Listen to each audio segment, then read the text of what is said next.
A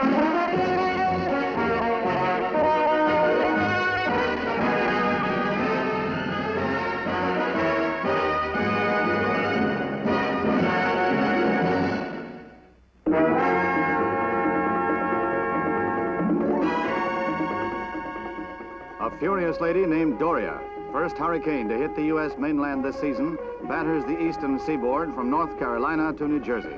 Packing winds up to 75 miles an hour, the storm brings death, destruction, heavy rains, and high tides, causing widespread flooding. Hundreds of resort towns were pounded, and low-lying coastal areas were evacuated by thousands of residents. A cabin cruiser was driven ashore at Ocean City, New Jersey, and 3 persons were killed. 3 Chesapeake Bay fishermen were reported missing in heavy seas. Hurricane Beulah takes more than 22 lives as she wanders on a deadly path through the Caribbean, across Mexico's Yucatan Peninsula, and into the Gulf of Mexico, threatening the Texas coast. A third storm, Chloe, endangered shipping in the North Atlantic.